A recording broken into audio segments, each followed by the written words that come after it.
Good morning once again, my dear. Good morning. Everything going good, sort of, kind of? So far, we have about 14 days before the good times slow up. But, that's 2 weeks away. A lot can happen. So between now and then, what are we supposed to do? We are going to take advantage of Mercury, the planet of communication, which is the one that retrogrades in about 12 days or so. It goes into the sign of Aries. Wherever Mercury is where you focus or you concentrate your mental energies on that and start projects. So for Pisces, it's about making more money. That's what they are going to do through their words, through their actions, through their deeds. Instead of sitting around going, golly, where is money going to fall out of the sky on me?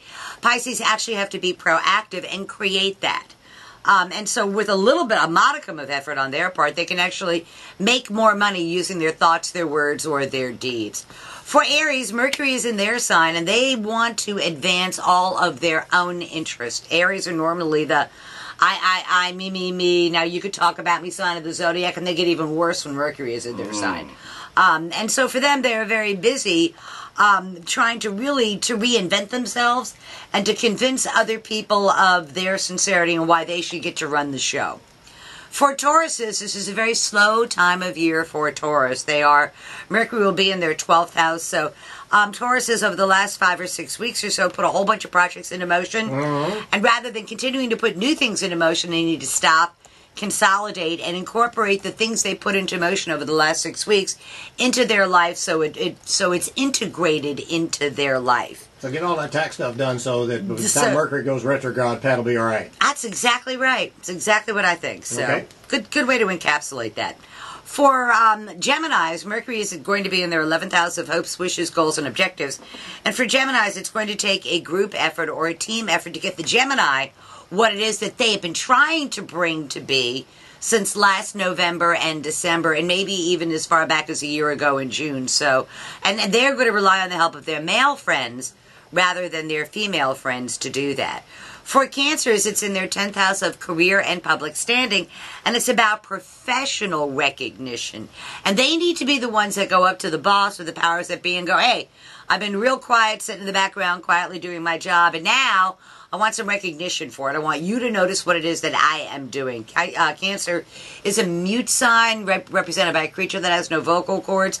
Will they find their voice over the next 3, 4, or 5 weeks or so professionally? All right, Bill, you step up and tell Dean. That's exactly where I was going with that. No more being in the background saying it's okay. For Leos, legal, educational, important matters of distance, contracts, negotiations, what you need to do over the next 14 days or so is solidify all of that, take your ideas, take your plans, put them in writing, in tangible form, get them approved within 14 days, because you're going to shake out the best deal you're going to have by the 12th of March. Okay. And then after that, there's no reason to try and negotiate further, because that's the best deal you're going to get. Okay.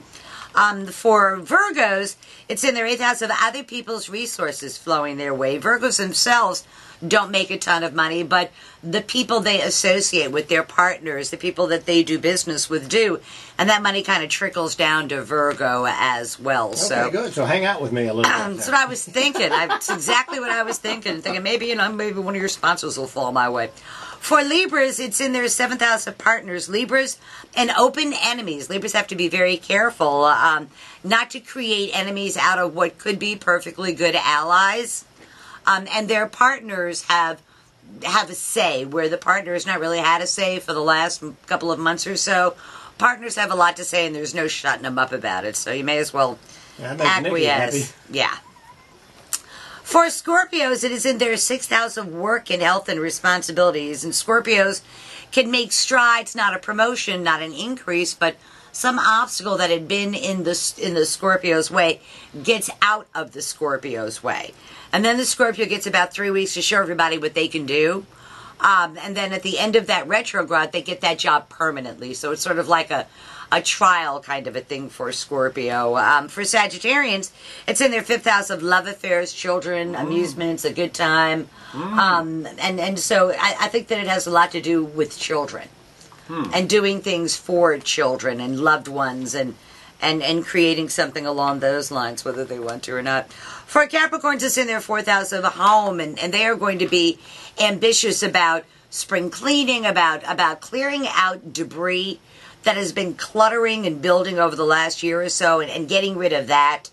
And it's something that they've been putting off for a while, so they just need to do that, to clear out their home environs. And then for the last sign for Aquarians, excuse me, the pace of their day-to-day living picks up. And Aquarians have to be careful not to volunteer or bite off more than they can chew, because they think they can do anything better than anybody else and more efficiently, and they're going to find out that the pace of their day-to-day living is going to jam up if they volunteer for too many things. So after about the 12th or so, say no more, and then be able to incorporate what they do into their life, and not to bluff. So tomorrow's news today for the 12 signs of the zodiac. Thank you, my dear. We'll see you next Wednesday. Always Pick it a up from there. pleasure.